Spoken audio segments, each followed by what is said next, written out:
मुनि विश्वामित्र के साथ दशरथ के 2 राजकुमार राम और लक्ष्मण गए थे राक्षसी का वध करने। राक्षसी का वध करने के बाद राम ने अहल्या को मुक्ति दिलवाई। बहुत वर्षों से पति के श्राप के कारण अहल्या पत्थर बन गई थी। अब तुम दोनों के सामने एक बड़ी परीक्षा है। तुम्हें ज्ञात है ना? 3 करोड़ राक्षसों का वध करना है मिथिला में। सही कहा।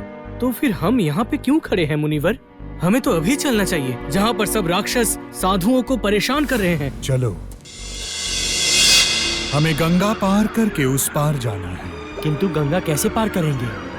यहाँ तो कोई नहीं है। ऐसा तो नहीं होना चाहिए था। इस घाट के माझी का नाम है कैवर्त्य।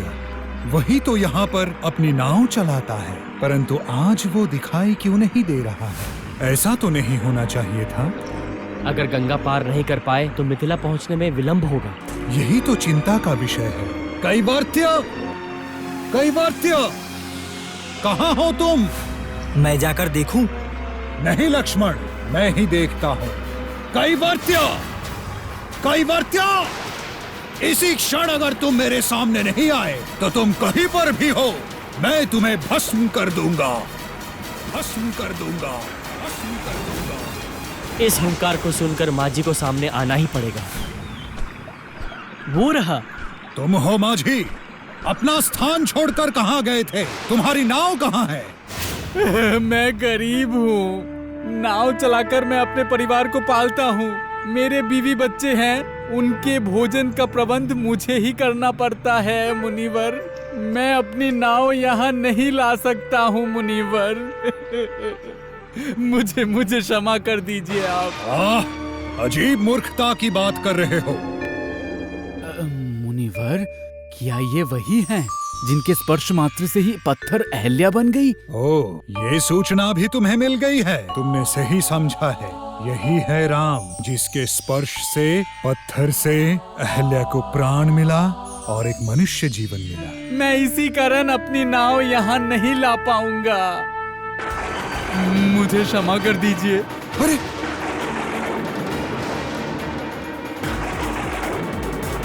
क्या कह रहे हो तुम? मैं तो कुछ समझ नहीं पा रहा। मैं दूर से देखकर ही ये समझ गया था, आप लोग मेरे नाव में बैठकर उस पार जाना चाहते हैं। इसी कारणवश मैंने अपने नाव को छुपा दिया है। किंतु क्यों? राम के स्पर्श मात्र ही पत्थर धूल बन जाती है, तो अगर मेरे नाव में राम बैठेंगे तो मेरी पुरानी नाव तो बिल्कुल टूट जाएगी मुनिवर। तब मैं मनुष्यों को उस पार कैसे ले जाऊंगा? मेरी जीविका मुझसे छीन जाएगी, हमें खाने को नहीं मिलेगा। नहीं मुनिवर, क्षमा कीजिए, मुझे नाव लाने के लिए मत कहिए। आप लोगों को ये बात सुनकर हंसी आ ही सकती है, लेकिन मैं असल में ही डरा हुआ हूँ। मैं बहुत गरीब हूँ। तुम्हें डरने की आवश्यकता नहीं। तुम अपनी नाव लेकर आओ, जाओ। मैं अपने कंधों में बिठाकर आप लोगों को उस पर छोड़ आऊंगा, परंतु नाव लाने को मत कहिए। उनके चरण मेरे नाव में पड़ते ही मेरी नाव भी पत्थर की जैसे टूट जाएगी। अजीब मूर्खतापूर्ण बात कर रहे हो। एक ही बात बोले जा रहे हो। माझी, आप अपनी नाव को यहाँ लेकर आइए। परंतु तुम बिल्कुल मत डरो। भैया ने जब तुम्हें नहीं डरने के लिए कहा है, इसका अर्थ तुम्हें सच में डरना नहीं चाहिए। मैं लेकर आता हूँ। श्री राम की बात सुनकर माझी को अच्छा लगा और वो गया अपनी नाव लाने।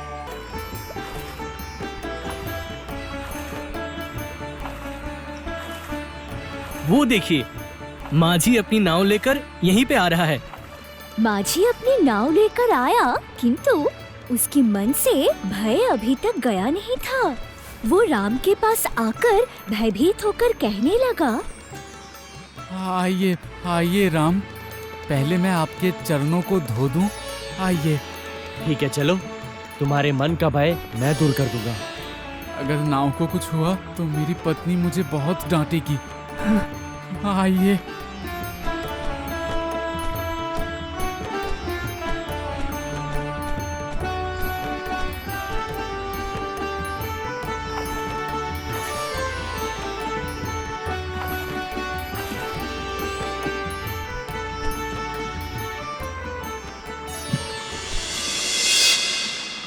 भाई लक्ष्मण, नाव को अच्छे से देखो, कितने छेद है इसमें, लकड़ियां टूट गई है। बहुत गरीब है ये माझी, इतना गरीब मैंने आज तक नहीं देखा। सच में भैया? रुको, देखता हूँ मैं इस माझी की सहायता कर सकता हूँ कि नहीं। ये कहकर राम सच्चे मन से नाव के तरफ जैसे ही देखने लगे, टूटी नाव तुरंत ही सोने के नाव में बदल गई। ये क्या हो रहा है? मेरी नाव तो सोने में परिवर्तित हो रहा है। ये क्या? असंभव।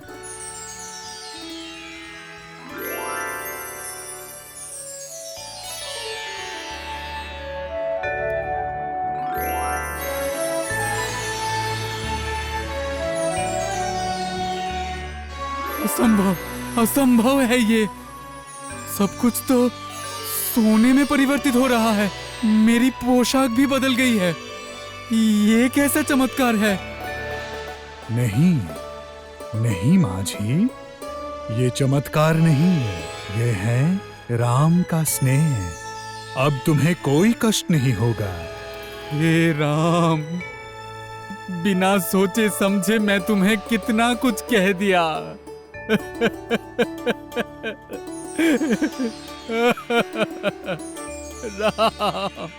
नहीं माँ जी, आपने कुछ गलत नहीं कहा। आपने अपने मन का भय मुझसे कहा है, इसमें तो कोई अन्याय नहीं है। अब तक तो मैं केवल दुख के कारण रोता था, परंतु अब तो खुशी के कारण रोना आ रहा है। अब आप मुझे बताइए माँ जी भाई, मिथिला पहुंचने में और कितना समय लगेगा? जिस घाट पर उतारने पर मिथिला निकट होगा, अब ये नाव उसी ओर चलेगी। राम की जय हो, जय हो राम की।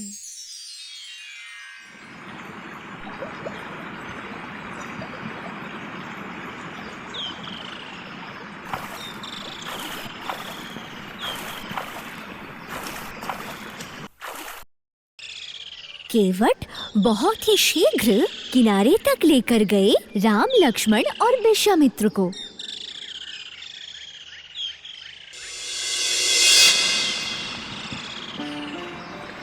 मुनिवर, क्या यही है मिथिला नगरी? नहीं वत्स लक्ष्मण, मिथिला पहुंचने में अभी 3 कोस रास्ता बाकी है। तो विलंब ना करके हमें शीघ्र ही चलना चाहिए। आपने सही कहा भैया। तुम्हें याद रखना होगा, 3 करोड़ राक्षस हैं वहां पर। जितने शक्तिशाली उतने ही भयंकर। तुम लोगों को संभाल कर युद्ध करना पड़ेगा। जैसी आज्ञा मुनिवर।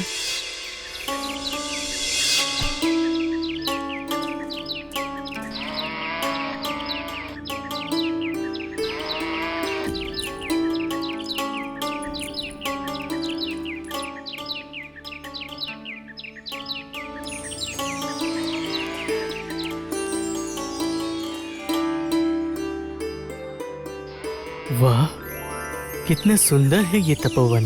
देखकर नहीं लग रहा कि राक्षस आके यहाँ पे सब कुछ तहस नहस कर देते हैं। उसका कारण राक्षसों को अभी भी ज्ञात नहीं है कि साधु इस नए तपोवन में आकर छुप गए हैं। वो देखिए, मुनिवर वहाँ बैठे हुए हैं। वो यहाँ के सबसे बुजुर्ग साधु हैं। उन्हें ज्ञात है पूजा शुरू होते ही राक्षस आक्रमण करेंगे, फिर उन्हें नए तपोवन में जाना होगा। ये सब बहुत थके हुए हैं और भयभीत भी। चलिए मुनि विश्वामित्र, हम उनके पास चलते हैं। चलो।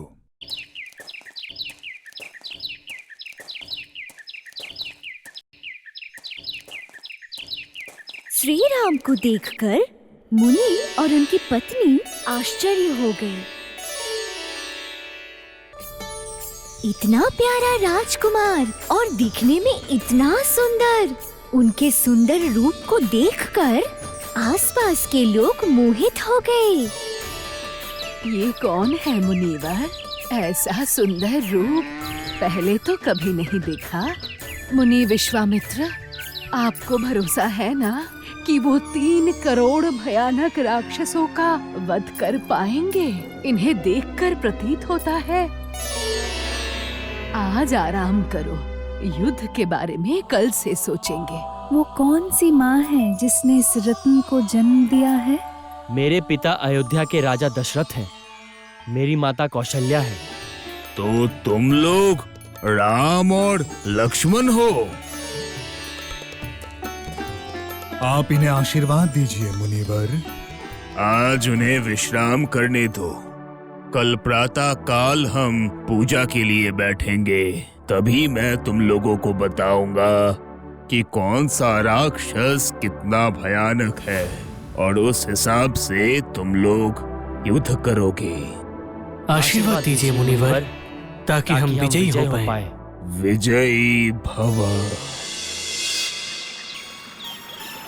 दूसरे दिन प्रातःकाल अभी अभी सूरज की किरण धरती पर पड़ी है।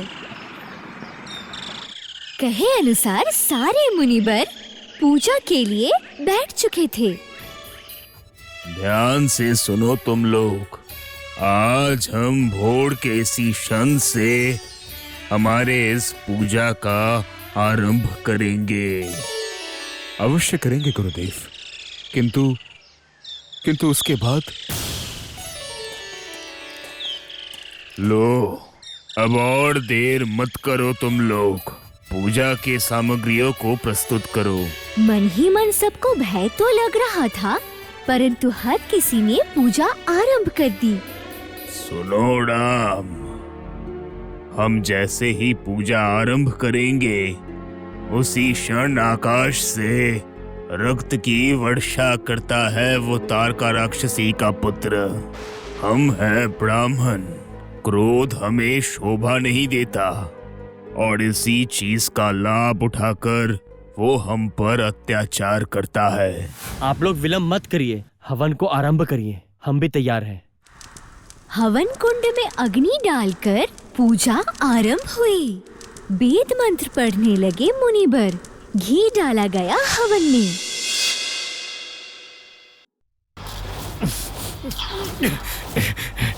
ये क्या? ये तो यज्ञ की अग्नि है। मतलब इतना सब कुछ होने के बाद भी उन्हें शिक्षा नहीं मिली। वो देखो, ऋषि मुनि यज्ञ कर रहे हैं। सारे राक्षसों को अभी सूचना भेजो। सब कुछ तहस नहस कर दो। सारे घर कुटिया तोड़ दो, जिससे एक भी दिन इस तपोवन में वो लोग रह न पाए।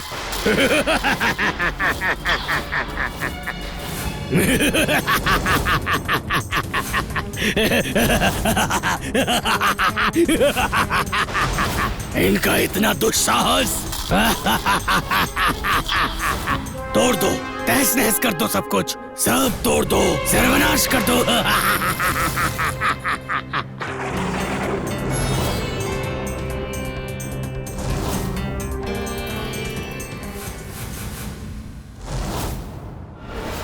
कितने फल है? मैं सब खाऊंगा, सब खाऊंगा, मैं सब खाऊंगा।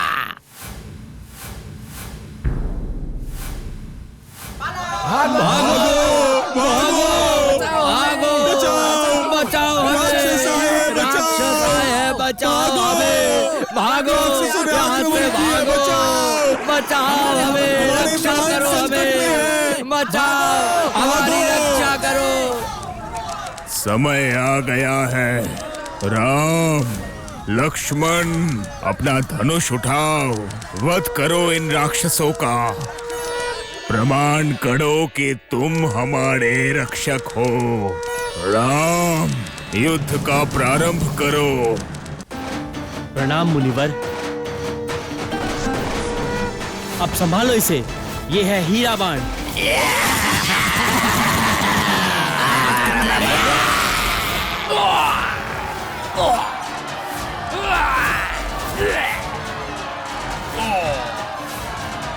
अब ये लो, इसे संभालो।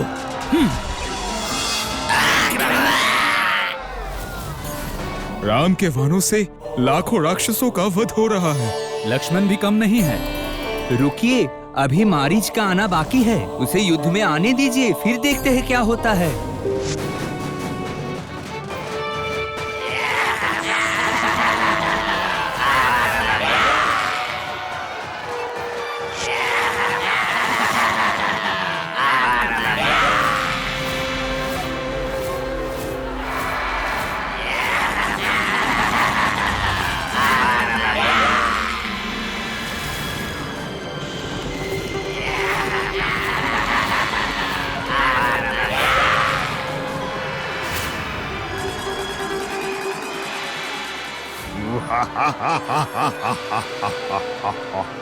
ये दोनों शिशु क्या हमें मारेंगे?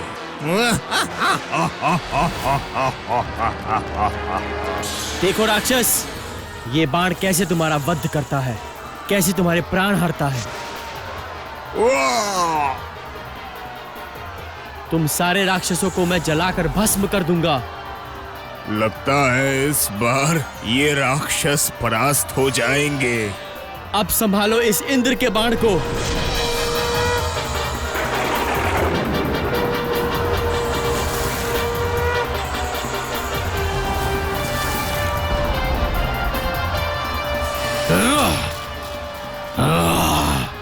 ऐसे हमारे राक्षस कुल का सर्वनाश कर रहे हैं वो राम और लक्ष्मण।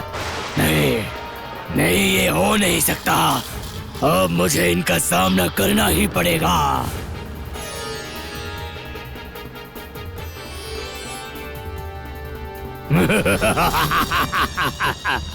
मेरे साथ लड़ो राम लक्ष्मण। मैं भी देखो तुम लोगों के अंदर कितना साहस है।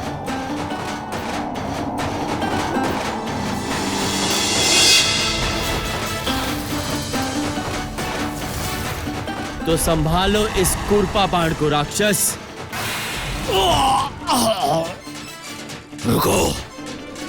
रुको अभी मैं दिखाता हूं।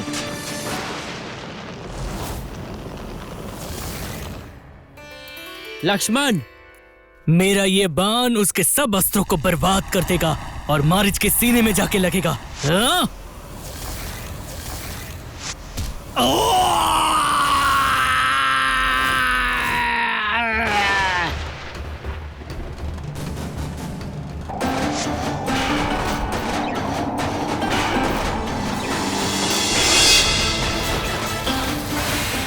राम लक्ष्मण ने मारीच को युद्ध में कड़ी टक्कर दी।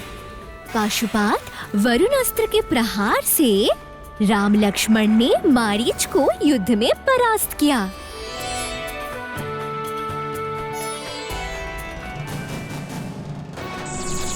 इसके बाद राम ने अपने तरकश से निकाला रामबाण। उसके प्रहार से सारे राक्षसों का एक साथ वध हो गया।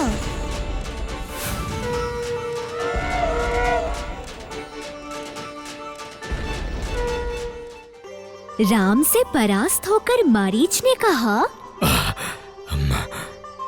मुझे क्षमा कीजिए।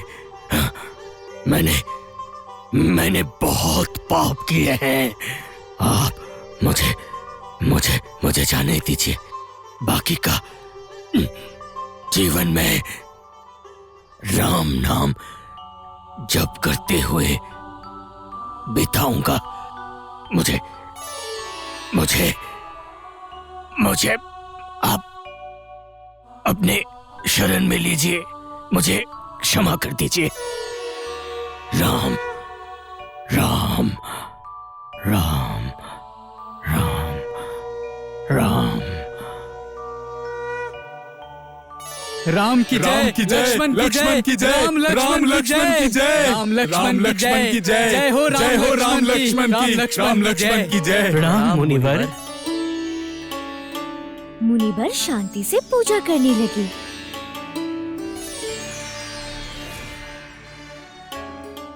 तुम दोनों को सच्चे मन से आशीर्वाद देता हूँ। 3 करोड़ राक्षस मारकर तुम दोनों ने अपने वंश का नाम उज्जवल किया है। तुम दोनों का मंगल हो। इसी तरह से राम लक्ष्मण ने मिथिला में 3 करोड़ राक्षसों का वध किया।